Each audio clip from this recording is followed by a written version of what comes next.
Bestlidhja ka marrë një tjetër fitore të rëndësishme në kampionat duke triumfuar me rezultatin 2-0 përballë Tërbunit në sfidën e zhvilluar në Lezhë.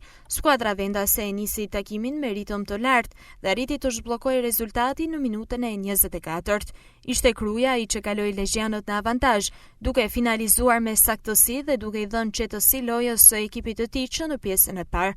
Pas golit, Bestlidhja administroi mirë lojën, duke kontrolluar mes fushën dhe duke mos lejuar hapësira për kundërshtarin. Në fraksionin e dytë, vendasit vijuan me të njëjtin intensitet dhe në minutën e 55, Hila vullosi përfundimisht fatin e takimit, duke dyfishuar shifrat në 2-0. Goli i dytë i dha siguri skuadrës lezhjane, e cila menaxhoi me qetësi minutat e mbetura deri në vërshëllimën përfundimtare.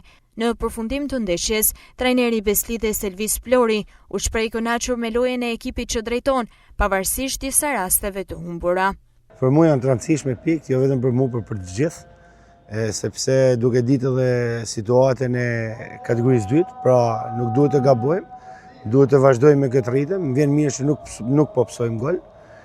Kishte sot disa momente të cilat edhe momente hezitimit, pra loja nuk shkoi në ato nivele që unë kërkoj për me shku.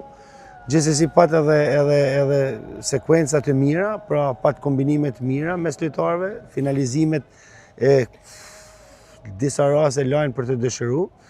Gjithsesi, unë nuk duhet të bëj kritikun në këto momente, por duhet të përgëzoj skuadrën, sepse seriozisht po bën një punë të mirë. Me këtë sukses, Bestlidhja konfirmon formën pozitive dhe kryeson renditjen me 39 pikë, duke ruajtur diferencën ndaj ndjekësve dhe duke hedhur një tjetër hap të rëndësishëm në garën për ngjitjen në kategorinë e parë.